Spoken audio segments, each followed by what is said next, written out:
नमस्कार, आप देख रहे हैं मौसम तक चैनल। मैं हूं देवेंद्र त्रिपाठी। 18 दिसंबर को पूरे भारत के शहरों में, राज्यों में किस तरह के मौसम की संभावनाएं हैं, आइए जानते हैं।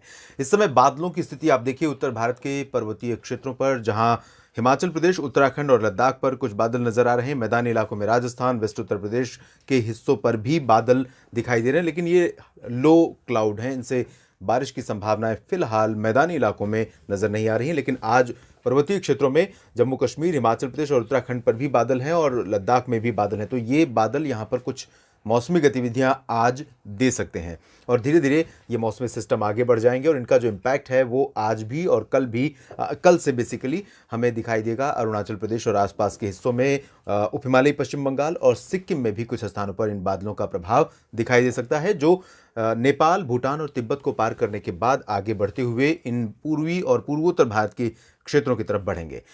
मध्य भारत पर ये हल्के बादल, मॉइस्चर अरब सागर की तरफ से आता हुआ, जिसके प्रभाव से थोड़े बहुत बादल यहां नजर आ रहे हैं महाराष्ट्र और आसपास के हिस्सों पर, मध्य प्रदेश पर भी। लेकिन इन बादलों से भी आज भी उम्मीद नहीं है और संभवतः इनका कल भी कुछ इम्पैक्ट नहीं रहेगा।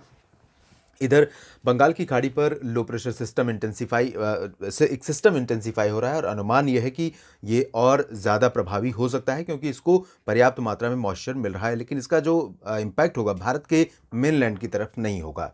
बारिश के बारे में अगर हम देखें तो अगले 24 घंटों के दौरान यानी 18 दिसंबर को पूरे भारत पर मॉडल का जो प्रोजेक्शन है वो क्लियर नज़र आ रहा है। हालांकि बारिश के बारे में हम बात करते हैं थोड़ी देर में, इससे पहले एक बार नज़र डाल लेते हैं कि हवाओं की दिशा क्या रहने वाली है, क्योंकि इस समय हवाओं की दिशा बहुत मायने रखती है और यही डिसाइड करेगी कि मौसम आपको किस तरह का देखने को मिलेगा।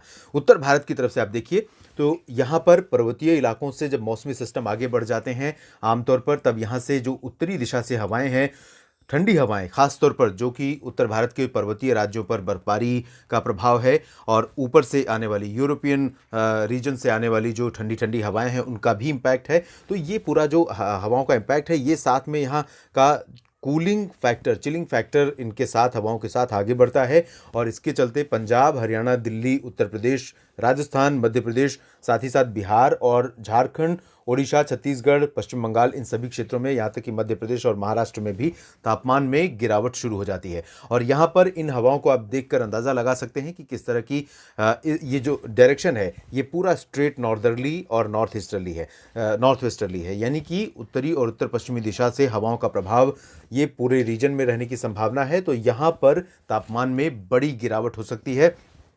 साउथ पेनिनसुलर रीजन पर आप देख सकते हैं बंगाल की खाड़ी की तरफ से हवाएं आ रही हैं और यही हवाएं कुछ इलाकों में आंध्र प्रदेश के उत्तरी तटवर्ती रीजन्स में, ओडिशा के दक्षिणी भागों तक पहुंच रही हैं। छत्तीसगढ़ में भी इन हवाओं का प्रभाव नजर आ रहा है। इधर गुजरात के पोरबंदर, सोमनाथ, वेरावल तक प्रभाव इन हवाओं का दिखाई दे रहा है।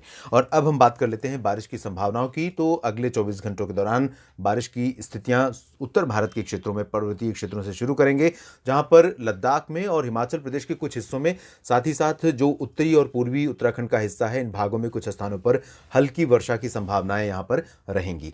लेकिन सुबह के समय, भोर में और उसके बाद आसमान साफ हो जाएगा, क्योंकि मौसमी सिस्टम WD आगे निकल जाएगा और पूरी तरह से उत्तर भारत का जो पर्वतीय रीजन है, जम्मू कश्मीर, गिलगित बाल्टिस्तान, मुजफ्फराबाद, हिमाचल प्रदेश, लद्दाख और उत्तराखंड, ये पूरा का पूरा रीजन ड्राई हो जाएगा, आसमान भी साफ हो जाएगा और इसी वजह से हवाओं का जो फ्लो है वो काफ़ी तेज़ी में आगे बढ़ेगा। आज भी बहुत तेज़ हवाएं चल रही थी राष्ट्रीय राजधानी दिल्ली, हरियाणा, पंजाब के तमाम इलाकों में और राजस्थान के अधिकांश हिस्सों में। तो कल भी इसी तरह से हवाओं का प्रभाव आपको देखने को मिल सकता है।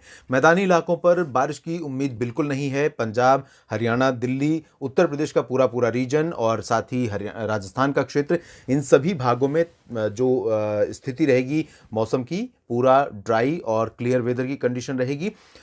पिछले 24 घंटों में जिस तरह से हवाओं का बदलाव हुआ है, हवाओं का रुख बदला है और बादलों का प्रभाव जिस तरह से रहा था पिछले 24 घंटों के दौरान, और उत्तर भारत के पहाड़ों से आने वाली ठंडी हवाओं का जो इम्पैक्ट है, उसके चलते चुरू में आज तापमान 0 डिग्री सेल्सियस पर पहुंच गया और ऐसी उम्मीद पहले से थी। तो अनुमान यह है, आशंका यह है कि उत्तरी राजस्थान के कुछ शहरों में, इससे सटे हरियाणा के कुछ हिस्सों में, पंजाब और वेस्ट उत्तर प्रदेश इंक्लूडिंग राजधानी दिल्ली, इन सभी भागों में 5 डिग्री सेल्सियस से नीचे ही रहेगा तापमान और कई इलाकों में फ्रीजिंग पॉइंट के आसपास पहुंच सकता है। ऐसे में ग्राउंड फ्रोस्ट पड़ने की संभावनाएं रहेंगी, यानी पाला पड़ने की संभावनाएं रहेंगी और साथ ही साथ कोल्ड वेव कंडीशन भी कई इलाकों पर अपना गिरफ्त, अपना शिकंजा जो है वो कस लेगी। पूर्वी भारत की तरफ देखें तो यहाँ पर बिहार, झारखंड और पश्चिम बंगाल में भी उप हिमालयी भागों से लेकर गंगेय भागों तक तापमान में इसी तरह से गिरावट होने की संभावना है। लेकिन यहाँ पर पहुँचते पहुँचते जो हवाओं का प्रभाव है बहुत कम हो जाता है। इसके बावजूद काफ़ी ज़्यादा सर्दी यहाँ पर लोगों को महसूस हो सकती है। पूर्वोत्तर भारत में अरुणाचल प्रदेश के ऊंचाई वाले इलाकों पर हल्की वर्षा होने की संभावनाएं बन सकती हैं ड्यू टू वेस्टर्न डिस्टर्बेंस, और साथ ही उप हिमालयी पश्चिम बंगाल और सिक्किम का भी ये जो रीजन है, गैंगटोक और दार्जिलिंग, सिलीगुड़ी, जलपाईगुड़ी का, इन भागों पर कुछ प्रभाव दिख सकता है। नॉर्थ ईस्टर्न स्टेट्स के निचले हिस्सों में असम से लेकर मेघालय, नागालैंड, मणिपुर, मिजोरम और त्रिपुरा, इन सभी राज्यों में ड्राई वेदर रहेगा। इसी तरह से ओडिशा, छत्तीसगढ़, मध्य प्रदेश, महाराष्ट्र और गुजरात के साथ साथ गोवा और दादरा नगर हवेली, दमन दीव, ये जो सेंट्रल इंडिया का पूरा रीजन है, इन भागों में ड्राई वेदर पूरी तरह से रहने की संभावना है। बारिश के आसार बिल्कुल भी नहीं है। बादलों का प्रभाव कहीं से नहीं रहेगा। हवाओं का रुख मध्य प्रदेश के उत्तरी भागों तक उत्तरी दिशा से रहेगा। गुजरात के सभी क्षेत्रों में उत्तरी हवाएं चलेंगी, तो यहाँ पर भी तापमान में बड़ी गिरावट होने की संभावना है और कोल्ड वेव की जो स्थिति है वो थोड़ा सा और स्ट्रांग हो सकती है। तो लोगों को बहुत परेशानी बढ़ती सर्दी से हो सकती है। फसलों के लिए भी थोड़ा बहुत कह सकते हैं कि चिंताजनक सिचुएशंस पैदा हो सकती है, क्योंकि यहाँ पर आमतौर पर इस समय इतना नीचे नहीं जाता है तापमान। छत्तीसगढ़ और ओडिशा में भी यही स्थितियां रहेंगी। दक्षिण भारत के क्षेत्रों में अगर हम देखें तो तेलंगाना, आंध्र प्रदेश के तटवर्ती और आंतरिक हिस्सों में यानी रायलसीमा क्षेत्र में, और आंतरिक कर्नाटक के उत्तरी दक्षिणी भागों में, तटवर्ती कर्नाटक में, केरल, तमिलनाडु, पुदुचेरी और लक्षद्वीप में सभी जगहों पर मौसम शुष्क बना रहेगा। और आपको बता दें कि उत्तर पूर्वी दिशा से आने वाली जो हवाएं हैं उत्तर पूर्वी मानसून की, उनका प्रभाव तमिलनाडु के दक्षिणी तटवर्ती रीजन्स में कहीं कहीं पर देखने को मिल सकता है। और यहाँ पर खासतौर पर पंबन और जो ये वाला रीजन है श्रीलंका से सटा हुआ, इन भागों में कहीं कहीं पर हल्की वर्षा की संभावनाएं रह सकती हैं। इसके लिए न सिर्फ उत्तर पूर्वी हवाएं जिम्मेदार होंगी, बल्कि बंगाल की खाड़ी पर जो सिस्टम बन रहा है इसका भी इम्पैक्ट यहाँ पर रहेगा। लेकिन ये सिस्टम क्योंकि पूर्वी दिशा में आगे बढ़ेगा, उत्तर पूर्वी दिशा में जाएगा, इस वजह से इसका जो प्रभाव है श्रीलंका या फिर भारत के तटवर्ती रीजन्स पर लंबे समय तक नहीं रहेगा। 24 घंटों के बाद इसका जो प्रभाव है भारत के तटवर्ती रीजन्स पर बिल्कुल भी खत्म हो जाएगा। श्रीलंका पर जरूर कुछ प्रभाव देखने को मिल सकता है। केरल में कहीं के पर हल्की वर्षा की संभावना है। अब भारत में चिंताजनक स्थिति रहेगी अगले 3-4 दिनों के लिए अंडमान व निकोबार द्वीप समूह के भागों पर। अगले 24 घंटों के दौरान सेंट्रल से लेकर दक्षिणी पोर्शन का जो हिस्सा है यहाँ पर काफ़ी भारी बारिश होने की संभावना है। उत्तरी अंडमान व निकोबार द्वीप समूह में फिलहाल 24 घंटों के बाद बारिश की गतिविधियाँ बढ़ेंगी और धीरे धीरे पूरा का पूरा रीजन बारिश के दायरे में होगा। और अनुमान यह है कि 3 दिनों तक यहाँ पर काफ़ी ज़्यादा वर्षा कम से कम 20 दिसंबर तक देखने को मिल सकती है। इस बुलेटिन में भी इतना ही। आप लगातार बने रहिएगा मौसम तक चैनल के साथ। मौसम का हर अपडेट हम आपको देते रहेंगे। धन्यवाद।